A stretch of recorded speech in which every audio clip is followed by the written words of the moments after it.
Hello, j'espère que vous allez bien. Aujourd'hui, on se retrouve pour une vidéo sur mon parcours professionnel et scolaire parce que c'est vrai qu'on pose beaucoup de questions sur déjà comment j'ai fait pour faire une école de commerce, quelle école de commerce j'ai faite, comment j'ai fait pour devenir consultante et après comment j'ai fait pour entreprendre et pour quitter le salariat à 25 ans. Donc du coup, je me suis dit que j'allais faire vraiment une vidéo qui retrace de A à Z toutes mes difficultés, les choix que j'ai fait, etc. Et comment moi aussi avec mon expérience, je peux vous aider aujourd'hui à faire les meilleurs choix pour votre parcours scolaire et également professionnel. Donc c'est parti! Donc je vais pas revenir je pense sur le primaire et le collège, en vrai ça sert à rien. Moi j'étais toujours dans une école publique, j'étais une élève on va dire moyenne, j'étais pas du tout une cancre et j'étais pas du tout la première de la classe non plus. On va dire que j'étais une élève moyenne, je travaillais assez bizarrement, c'est-à-dire que les premiers trimestres je bossais pas beaucoup et en fait je donnais le coup de collier à la fin pour pas justement retaper etc. Donc je me reposais assez sur mes lauriers, je faisais ça, donc c'est vrai que j'étais une élève assez bavarde, j'avais pas tout le temps les meilleurs bulletins parce que du coup je me reposais un petit peu sur mes lauriers et je mettais le coup de collier à la fin. Donc c'est vrai que c'était assez stressant entre guillemets pour mes parents. Mes parents du coup m'ont quand même pas mal accompagnée dans mes études et ils étaient assez durs par rapport au fait d'avoir des bonnes notes, d'avoir une bonne moyenne, que c'était important pour eux. Ma mère est prof, donc pour vous dire que voilà, vraiment c'est hyper important pour eux et mon père est expert comptable, donc pareil, très carré, etc. Après, donc arrive le lycée, donc le lycée en seconde, pareil, franchement, en plus je sais pas pourquoi, je suis allée dans le privé. C'était la première fois, donc c'était un lycée très strict catholique, le niveau était assez élevé. Donc j'ai fait ce lycée-là, en seconde j'ai failli rediriger du coup vers la filière technologique. Du coup j'ai failli faire STMG parce que du coup j'avais pas des très bonnes notes et j'étais un peu...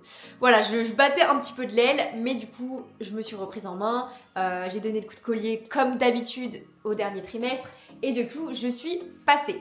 Donc voilà, ensuite du coup première terminale, j'ai fait option...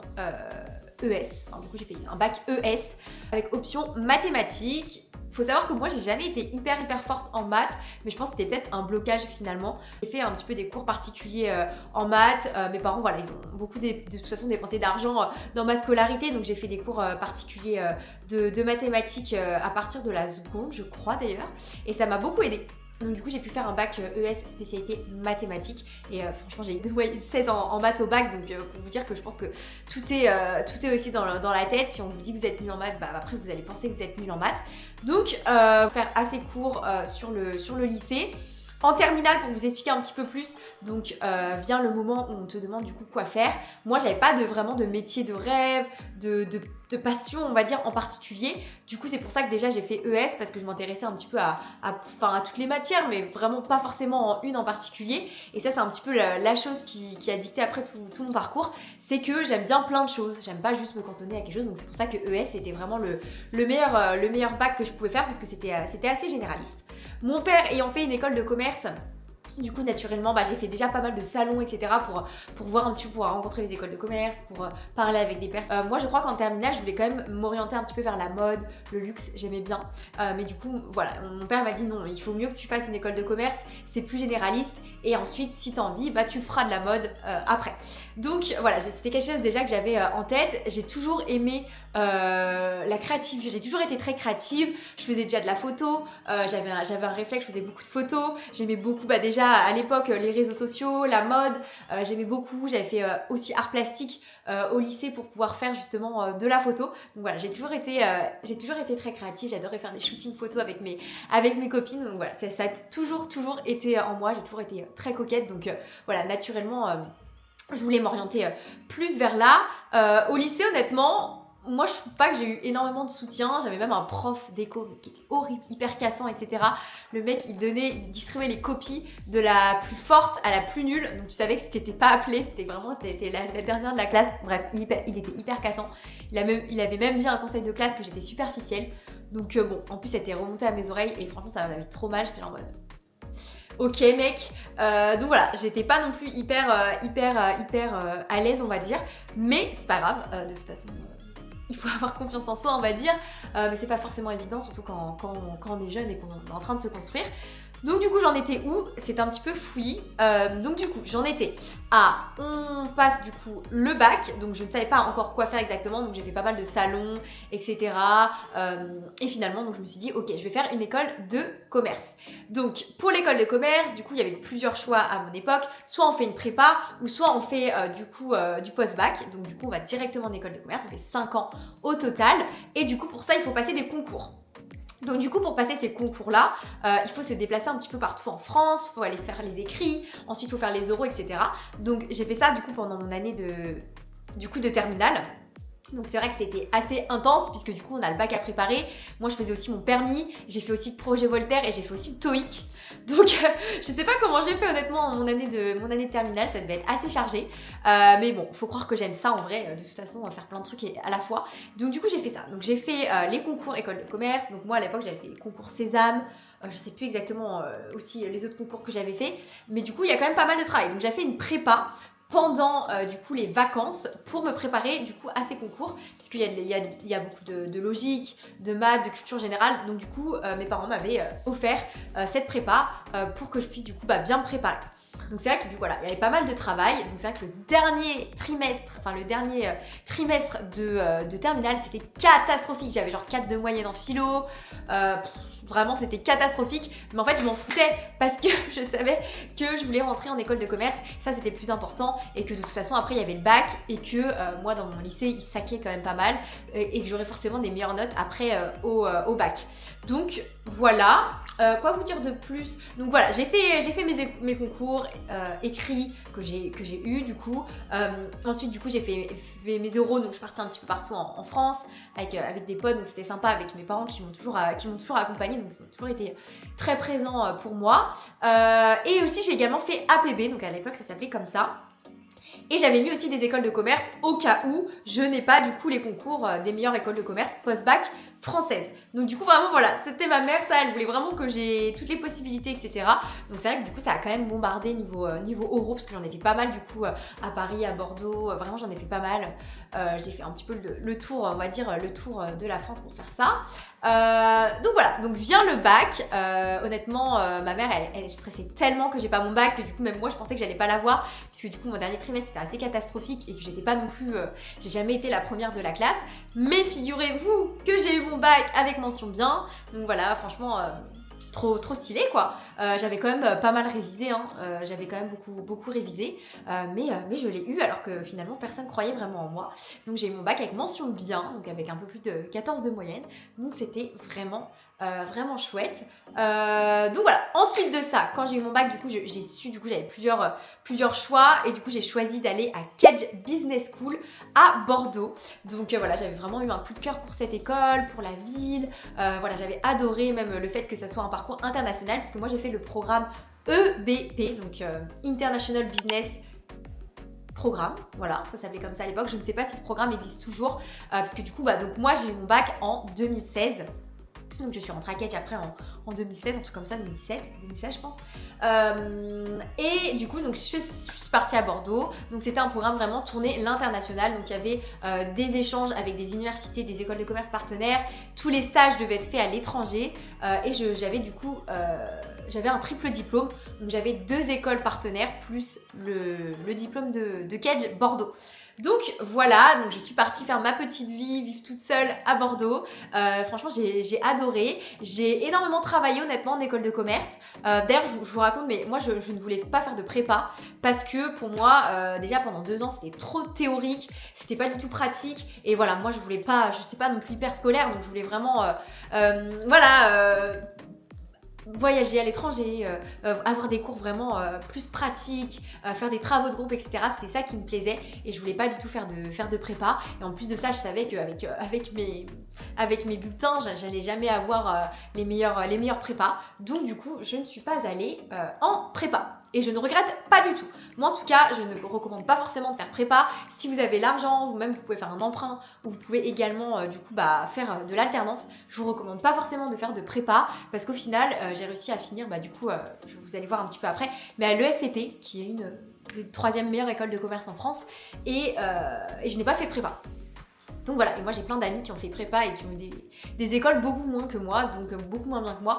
Donc moi je recommande pas forcément de faire prépa. Et si j'avais des enfants, pareil, je ne leur dirais pas forcément de faire prépa. Donc, on en était où? Donc, j'ai fait Kedge pendant 1 an et demi. J'ai beaucoup travaillé. Honnêtement, j'ai pas fait la fête tant que ça. Vraiment, je suis sortie peut-être 1 ou 2 fois maximum. En fait, il faut savoir que moi, pour avoir les écoles partenaires, je devais absolument avoir du coup être classée. En fait, on était tous classés dans notre promo et je devais du coup, si je voulais les meilleures écoles, etc., avoir du coup le meilleur classement possible. Et nous, c'était un truc assez élitiste, horrible. Il y avait une promo du coup, excusez-moi pour les bruits du coup de mon voisin. Bon, du coup, désolée d'être coupée, on reprend, j'espère qu'il ne va pas continuer à percer son mur. Donc du coup, j'en étais, donc ouais, j'ai beaucoup travaillé en école de commerce parce que je voulais du coup université, je voulais de 1 aller peut-être au Canada, après je voulais Portugal en numéro 1 et après en numéro 2, je voulais une université en Allemagne qui était très bien, très réputée pour la finance. Donc du coup, en école de commerce, comment ça s'est passé? J'ai découvert déjà l'entrepreneuriat. On avait beaucoup de travaux de groupe, on devait faire des business models, etc. Et là, je me suis dit, oh my god, je veux faire ça parce que ça regroupe le marketing, la finance, le commercial. Je veux faire ça. Voilà, c'est à partir de ce moment-là où je me suis dit, je veux faire ça. C'est vraiment, je sais que je ferai ça un jour dans ma vie, même si j'ai pas d'idée, etc. Je vais faire ça. Vient aussi le moment où il faut choisir sa spécialité en école de commerce. Là aussi, c'est pas évident. Et du coup, donc moi, j'ai regardé un petit peu les notes que j'avais dans mes bulletins et j'étais meilleure en finance qu'en marketing. Donc, je me suis dit, bon, bah écoute, c'est ta destinée, fais finance. En plus, ça paye bien, c'est pas bouché comme secteur, donc fais finance. Vient le moment du coup de nos choix. Donc moi, j'ai pas eu le Portugal parce que j'étais pas assez bien placée, mais j'ai pu avoir l'Allemagne. J'étais quand même bien placée. Franchement, j'ai bien charbonné quand même en école de commerce. J'ai pas du tout vécu le truc en mode c'est trop facile, c'est la fête et tout. Moi, j'ai vraiment charbonné les week-ends, etc. Enfin, je sortais pas beaucoup. Donc voilà, j'ai énormément charbonné. Mais aussi par un stage du coup que j'ai fait en finance. Donc du coup, en Allemagne, la marche était vraiment extrêmement haute. Tous les cours du coup étaient en anglais. Donc en école de commerce, ils nous ont quand même habitués avant à avoir des cours en anglais. Donc on avait à peu près la moitié, on va dire, de nos cours en anglais. Mais là, c'était un autre level parce que déjà, les Allemands, ils sont extrêmement forts en langue. Ils sont extrêmement scolaires. Ils étaient vraiment tous brillants, mais vraiment brillants de fou. Nous, on est arrivés, on faisait des cours en investissement, etc. On avait des cours particuliers de mathématiques parce qu'on devait faire des choses que je n'avais plus fait en fait depuis le lycée. On faisait des différenciations logarithmiques. On faisait voilà, franchement, c'était super. On faisait plein d'équations. Enfin. Et tout ça en anglais en plus de ça. Donc c'est vrai que c'était la marche était vraiment très haute. Donc là, laisse tomber, j'étais en prépa. Je charbonnais de folie. Vraiment, c'était extrêmement dur. Mon niveau d'anglais, du coup, par rapport à mes études que j'ai fait du coup tout en anglais, j'ai fait même ma thèse de bachelor en anglais. Alors moi, j'étais partie aux États-Unis en terminale justement pendant un mois et demi. Donc du coup, j'avais quand même pas mal pu parler, etc. J'ai un bon niveau, mais je trouve que mon accent est nul. Du coup, ça m'empêche un petit peu de parler et d'être à l'aise. Mais après, voilà, je comprends très bien. Aujourd'hui encore, je regarde beaucoup de contenu en anglais. Je peux faire une discussion en anglais, mais je suis pas très à l'aise parce que du coup, mon accent est vraiment nul. Mais ça, c'est un truc que j'ai remarqué en école de commerce. Même si j'avais pas le meilleur niveau en anglais, je pouvais avoir des meilleures notes que d'autres personnes parce que comme en France en fait on est tous bilingues français mais on n'a pas tous les mêmes notes, donc la langue ne veut rien dire même si vous parlez pas extrêmement bien en anglais, du moment qu'on vous comprend en vrai fine. Donc voilà, c'est vraiment une question de mindset, de se dire voilà, j'ai réalisé que en France, comme je vous l'ai dit, tout le monde n'a pas les mêmes notes, donc ça sera la même chose du coup avec les cours en anglais, et j'avais des meilleures notes que des gens qui parlaient beaucoup mieux que moi. Donc ne vous arrêtez vraiment pas à ça. Mais voilà, c'était hyper intéressant, mes études en Allemagne. Donc moi j'étais à EBS, Universitat, donc c'était à Österreich-Winkel, un petit bled tout paumé à côté de Francfort. Vraiment c'était la campagne, il n'y avait rien à faire de toute façon, il n'y avait même pas un coiffeur, enfin vraiment la ville était extrêmement nulle, mais de toute façon on était là pour charbonner et il y avait tellement de travail que tant mieux au final. Voilà, donc du coup franchement j'ai rencontré plein de personnes internationales, c'était vraiment hyper intéressant. J'ai fait aussi un petit projet entrepreneurial, on a monté une association pour aider du coup des personnes, on a aidé des réfugiés, donc on on allait là-bas, donc on allait à l'Orche, il y avait un camp de réfugiés, donc on allait là-bas pour jouer avec les enfants, pour vraiment voilà, leur apporter de la vie, un petit peu d'espoir, les aider, pourquoi pas apprendre l'anglais. Et après j'ai monté du coup un projet du coup pour sensibiliser les personnes vraiment à la fast fashion, etc. Donc on avait organisé des caisses où les gens ils mettaient leurs vêtements qu'on allait du coup donner après à ces réfugiés là justement. Voilà, donc c'était assez chouette, on avait fait tout le logo, la com, etc. Donc c'était assez sympa. Donc voilà, franchement c'était une belle expérience. En plus de ça j'étais en coloc avec une de mes meilleures potes actuellement du coup que j'ai rencontré pendant mes études, donc c'était vraiment chouette. Après ça du coup vient le stage à faire, donc moi c'était mon tout premier stage que je faisais en école de commerce. Donc j'ai fait du coup un stage, j'ai eu de la chance de trouver un stage chez KPMG en Roumanie. Donc j'ai fait un stage du coup en audit, donc je faisais des rapprochements bancaires, voilà, de la vérification des états financiers, etc. Donc sur le papier très élitiste, KPMG ça fait partie des Big Four français, donc vraiment voilà, c'était vraiment en soi une chouette expérience, mais c'est là où j'ai réalisé vraiment que ça ne me plaisait pas et que je m'ennuyais en fait tout simplement. Et c'est pendant ce stage là que j'ai découvert les podcasts. Donc du coup toute la journée j'écoutais des podcasts sur des entrepreneurs, des personnes qui ont tout quitté pour lancer leurs rêves, pour lancer leurs projets. Et là je me suis dit il faut vraiment que tu fasses quelque chose qui te plaît vraiment. Donc du coup je suis retournée à vraiment ma passion du début, c'est-à-dire travailler dans la mode, travailler dans le luxe. Et après du coup ce stage là, j'ai tout fait pour trouver un stage dans le luxe. Donc je me suis vraiment démenée, je pourrais vous faire une vidéo d'ailleurs par rapport à ça, parce que du coup j'ai pas mal d'expérience par rapport à comment trouver un stage dans le luxe, etc. Donc je me suis démenée, j'ai trouvé un stage en tant que CRM et digital chez Chanel à Bruxelles, parce que du coup je devais tout faire à l'étranger. Donc du coup j'ai développé plein d'outils de CRM, donc des emailing, des mailings, donc voilà c'était vraiment génial. Je travaillais du coup pour le Benelux, donc c'était génial. Franchement très belle expérience, j'ai beaucoup aimé, et enfin j'avais une bonne manageuse, l'équipe était sympa, donc voilà j'ai beaucoup aimé. Ensuite du coup après ça je suis retournée du coup en Allemagne pour terminer du coup mon bachelor. Donc j'ai fait une bachelor thesis on va dire en anglais. Donc moi je l'avais fait sur les influenceurs, donc voilà, les réseaux sociaux. Enfin voilà, ça a toujours été quelque chose qui me passionnait, et voilà. Et aussi également j'avais fait ma thèse sur du marketing, mais j'avais pris toutes mes majeures, on va dire, en banque et en finance, parce qu'à l'époque, je voulais encore faire ça. Donc du coup, c'était quand même le niveau, je vous dis franchement, c'était hard. C'était hard, mais je l'ai fait et j'ai eu des super bons résultats. J'ai vraiment travaillé ultra dur. Et donc voilà, c'était vraiment une très belle expérience pour moi. Ça m'a appris vraiment la rigueur, la force de travail, le fait de pas lâcher, le fait de parfois pas se sentir légitime, parce que j'étais pas du tout bilingue en anglais, mon accent était vraiment nul comparé aux Allemands, etc. Mais je l'ai fait, et vraiment ça, pour ça je suis super fière de moi. Il y a des matins je me réveillais à 5h45 pour travailler l'investissement, voilà. Mais ça m'a permis d'avoir une compréhension plus globale et vraiment de m'ouvrir l'esprit à plein de choses, et franchement j'ai beaucoup aimé cette expérience là. Donc voilà, j'ai fait mon stage chez Bruxelles. En plus après vint le confinement. J'étais du coup en Allemagne, j'étais rentrée en vacances en France, et du coup je suis restée en vacances en France. Du coup pendant ce confinement, j'ai démissionné du coup de Cage. Je voulais du coup faire une passerelle pour rentrer dans une meilleure école de commerce. Donc du coup je suis rentrée, j'ai fait des concours, enfin c'était sur dossier.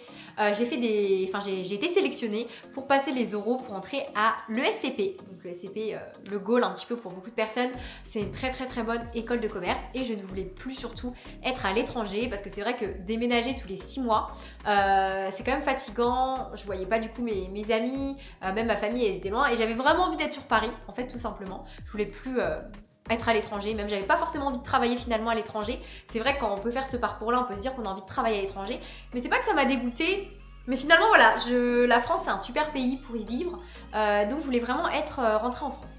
Donc du coup j'ai passé les oraux qui sont très bien passés. J'avais du coup un beau CV, parce que j'avais KPMG, j'avais Chanel également sur mon CV, j'avais des bonnes notes donc en Allemagne. Donc j'ai été acceptée. C'est assez dur honnêtement de rentrer. J'ai des copines à moi de ma classe qui n'ont pas du tout été acceptées, qui n'ont pas eu les oraux et qui n'ont même pas pu avoir accès aux oraux justement. Donc voilà, franchement très fière de moi par rapport à ça. Donc je suis arrivée en M2 2. Ouais, j'ai fait qu'une année de Master 2 à l'ESCP. Donc je suis arrivée en M2 à l'ESCP à Paris. Donc du coup voilà, c'était super. J'avais un appartement à 10 minutes à pied de l'école. Bon, malheureusement après il y a eu le deuxième confinement. Donc c'est vrai que ma scolarité à l'ESCP c'était un petit peu... j'ai pas profité énormément, surtout que l'année est extrêmement chère, je crois que c'est dans les 20 000 € l'année. D'ailleurs pour moi mes études en école de commerce c'était à peu près 9 500 € l'année, quand même pendant 5 ans, donc ça fait un très très gros coût, sachant qu'en plus de ça il faut payer le logement, de quoi manger, les déplacements aussi, parce que du coup moi parfois je prenais l'avion quand j'ai fait mon stage en Roumanie par exemple, tous les déménagements etc. C'est vrai que c'est un certain prix, donc moi je suis très reconnaissante de la part de mes parents de m'avoir offert des études comme ça.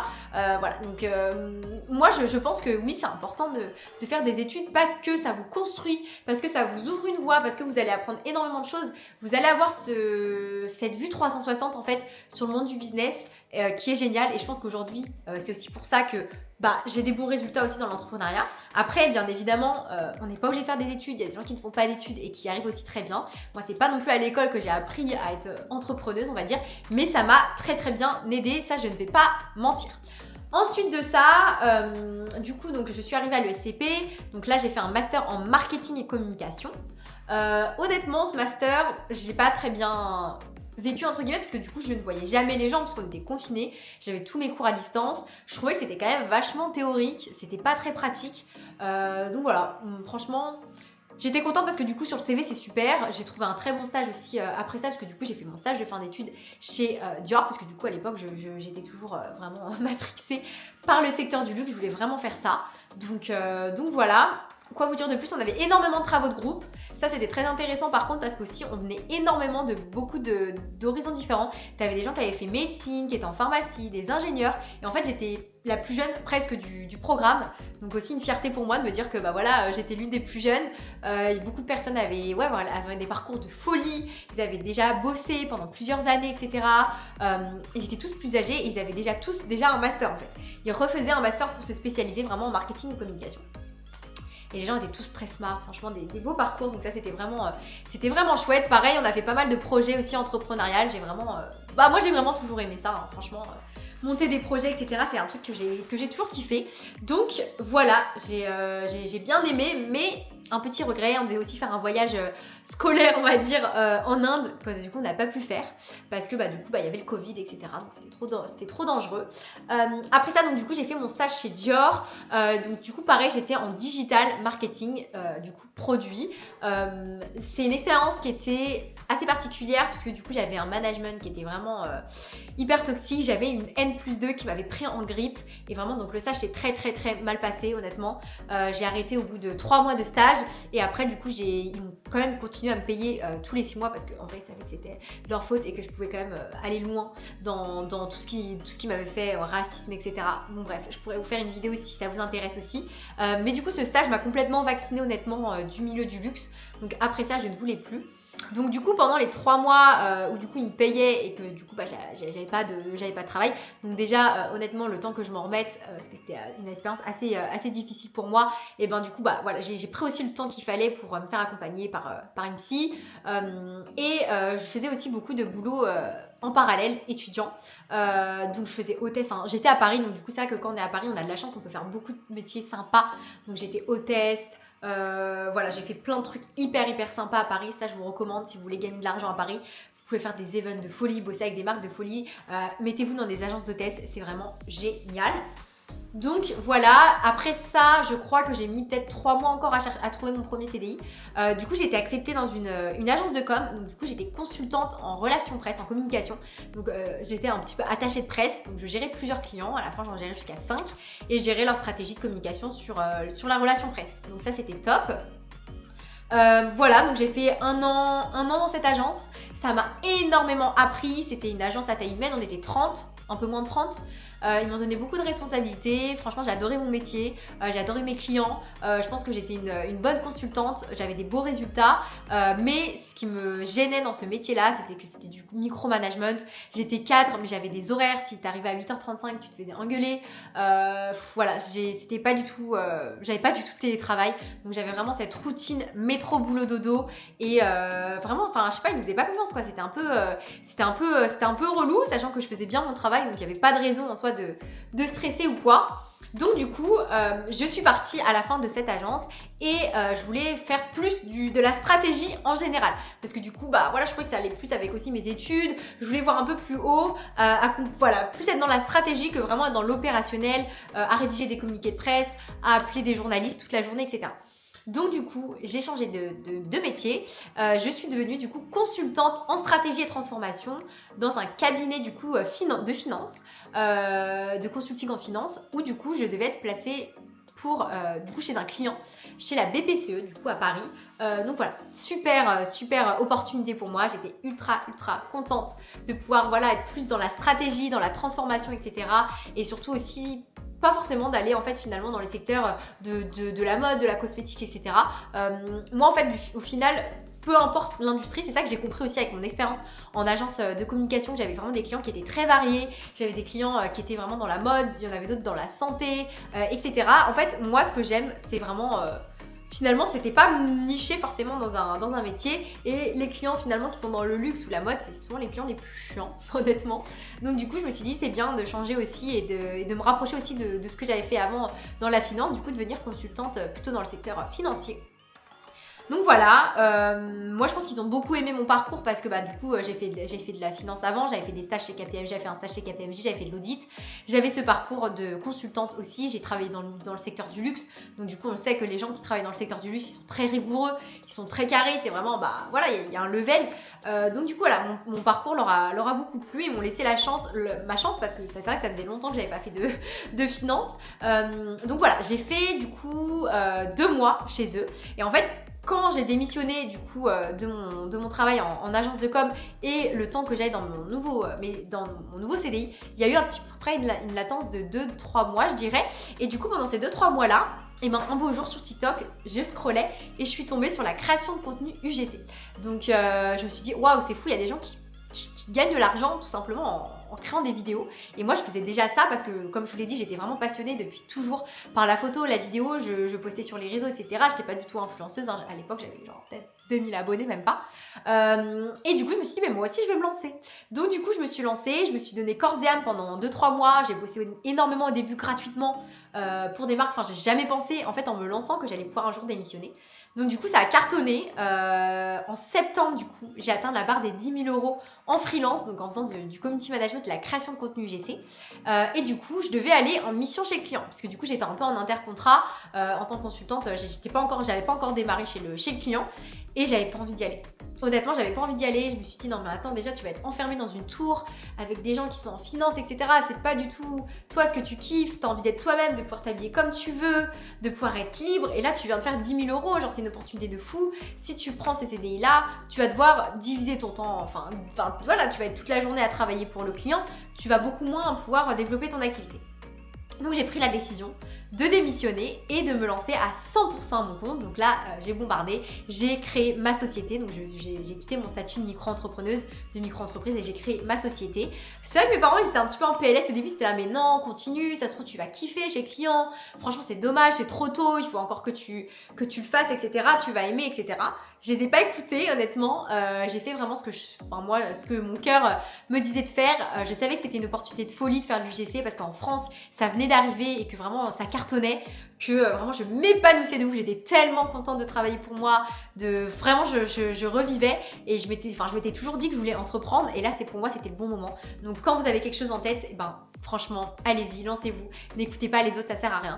Donc voilà, donc en septembre, j'ai atteint les 10 000 €, j'ai démissionné et là, c'est parti, j'ai monté ma boîte à fond, j'ai lancé du coup mon agence de communication à Paris. Donc j'ai fait, du coup je fais du community management et de l'UGC. Et ça s'est super bien développé, donc après j'ai pris des stagiaires, j'ai pris des freelances avec moi. J'ai eu la chance du coup de me faire incuber, donc de me faire démarcher pour me faire incuber dans ma première école de commerce que j'ai faite, donc Kedge Business School. Donc du coup vous vous rappelez que j'avais fait à Bordeaux. Donc du coup j'ai eu la chance d'avoir des bureaux à Paris, donc ça c'est vraiment une chance inouïe. Jamais j'aurais pu penser être incubée. Franchement j'ai démarré, j'étais toute seule dans ma chambre, toute seule dans mon salon. Donc là j'ai pu commencer à développer une équipe, donc j'ai pris un bras droit, une stagiaire qui travaille toujours avec moi actuellement en freelance. J'ai pris des stagiaires au début de 2 mois, on fait un petit peu avec ce qu'on a, des freelances, etc. Et j'ai commencé à me développer de plus en plus vite. J'ai eu de plus en plus de filles qui me posaient des questions sur ces métiers-là, etc. Et du coup, j'ai décidé en janvier 2024 de lancer mon académie, donc une académie qui forme des femmes à se lancer en freelance. Des femmes qui, voilà, au début, qui étaient comme moi, qui ne savaient pas comment se lancer, qui ne savaient pas comment faire, mais qui voulaient quitter le salariat ou tout simplement gagner un complément de revenu. Donc du coup, voilà, je fais ça depuis maintenant 1 an. J'ai lancé mon académie depuis 1 an. J'ai toujours mon agence à côté, mais j'ai un petit peu diminué les places pour mes clients parce que c'est vrai que j'ai plus le temps et l'énergie comme avant du coup de faire ça. Maintenant, je trouve beaucoup plus ma passion et ma mission dans le fait d'accompagner des femmes parce que vraiment c'est une cause pour moi qui est extrêmement importante. Avec le recul, honnêtement, si je devais donner un conseil aux femmes qui se lancent, c'est vraiment de se faire accompagner le plus tôt possible. Parce que les femmes, c'est vrai qu'au début, on a beaucoup de peur, on a beaucoup de croyances limitantes de ce que la société peut nous donner et il y a très peu de femmes aussi qui entreprennent. Et moi, je pense qu'il faut vraiment se faire accompagner pour pouvoir scaler et se développer et surtout ne pas arrêter. Parce qu'il y a beaucoup de personnes qui commencent mais après qui voient beaucoup de difficultés du coup qui arrêtent et qui n'arrivent jamais au final à en vivre. Et c'est vrai que moi depuis le début tout mon parcours il a été rythmé par la formation, de l'investissement. Mes parents ils ont toujours investi énormément d'argent pour me faire former. Même moi quand je me suis lancée au début je me suis toujours fait accompagner par des coachs, même au sein de l'incubateur dans lequel je suis. Et je me fais toujours accompagner et ça pour moi c'est super important de toujours développer ses compétences et surtout c'est trop passionnant en fait de se faire former par des personnes qui l'ont déjà fait avant, qui ont un savoir que toi tu n'as pas, qui vont pouvoir t'apporter, te guider, t'apporter tout ça sur un plateau d'argent. Pour moi c'est une richesse inouïe et c'est aussi pour ça que j'aime l'entrepreneuriat, c'est pour le fait de toujours en continu se renouveler, se remettre en question, apprendre, travailler avec passion et surtout aussi être libre et gagner de l'argent puisque bien évidemment la définition d'une entreprise avant tout c'est une entité qui fait de l'argent. Donc voilà, ça c'est vraiment hyper important pour moi de me dire que j'ai pas de plafond de verre. Quand j'étais un salarié, c'est vrai que à chaque fois pour négocier son salaire, il faut galérer, ça met du temps avant de monter les échelons, etc.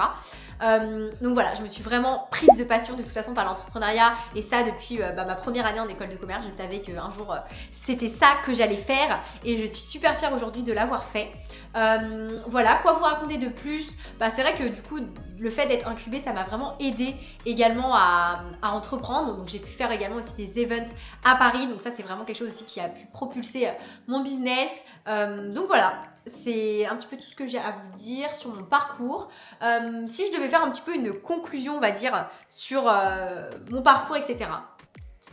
Écoutez-vous, vous savez au fond de vous ce que vous voulez vraiment. Moi j'ai toujours écouté au final ce que je voulais faire au fond de moi. J'ai eu de la chance parce que mes parents m'ont extrêmement guidée. Mais si vous n'avez pas la chance peut-être d'avoir une famille, des amis, essayez de vous entourer d'autres personnes. N'hésitez pas à me poser des questions si vous en avez par rapport aux écoles de commerce, etc. Je serais ravie de pouvoir vous aider. C'est vrai que c'est pas facile quand on est jeune au final de trouver sa voie. Parce que on nous imbrique forcément dans des étiquettes en mode tu vas faire de la finance, tu vas faire du marketing, tu vas faire du commercial. Mais on sait pas vraiment ce qu'on fait, donc je pense qu'il faut tester. Moi j'ai été contente de faire quand même un stage en finance, après de faire mes stages dans le luxe.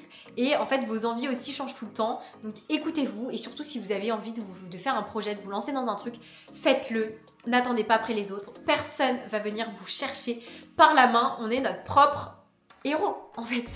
Vraiment c'est hyper important. Si vous avez un rêve, battez-vous pour le faire, ça c'est un truc qui est super important. Moi du coup pour ceux qui me connaissent pas, c'est vrai que moi j'ai une force en moi, c'est que vraiment je sais d'où je viens. Donc moi j'ai été adoptée à l'âge de 3 mois. J'ai du coup je suis née du coup dans une famille qui était trop pauvre pour pouvoir me garder, dans un pays qui était trop pauvre pour pouvoir me garder. C'est vrai que ça laisse des traces effectivement et c'est aussi pour ça qu'aujourd'hui je me bats autant pour réaliser mes rêves et pour réaliser aussi les rêves d'autres femmes. C'est parce que je sais qu'on n'a qu'une vie. Moi je sais d'où je viens, je sais mes racines, je sais là où je ne veux pas aller. Et pour moi aujourd'hui c'est extrêmement important que justement je suis en France, je suis dans un pays où on peut gagner de l'argent, on peut réaliser nos rêves. J'aurais été au Vietnam, ça aurait été très très compliqué. Donc aujourd'hui je vais tout faire pour vraiment réussir, être fière de moi, rendre fière mes proches, donner à mes enfants ce que moi je n'ai pas pu avoir, c'est-à-dire une mère qui a pu me garder, qui a pu m'élever et surtout vivre cette vie qui est en fait merveilleuse. La vie est belle, franchement, on peut vraiment être épanoui au quotidien dans un métier, même si bien évidemment je vais pas vous mentir, je suis la première à dire quand ça va pas dans l'entrepreneuriat, il y a énormément de montagnes russes. Ça c'est évident et j'en parle beaucoup sur les réseaux. D'ailleurs n'hésitez pas à me suivre sur mes réseaux, je vous les mets juste ici. Mais voilà, croyez en vous, foncez, soyez ambitieux ambitieuse aussi, parce que c'est vrai que les femmes, parfois c'est un petit peu compliqué quand on est jeune, même la société, etc. Soyez ambitieuse et passez à l'action à la hauteur de vos ambitions. Ça, c'est un truc qui est super important. Donc voilà, j'espère que cette petite vidéo hyper spontanée, je ne l'ai pas du tout préparée, vous aura plu. Si vous avez des questions, n'hésitez pas à me les poser sur Instagram ou également en commentaire de cette vidéo. N'hésitez pas à vous abonner si vous voulez plus de contenu motivation, mindset, business. Et je vous retrouve bientôt. Bisous!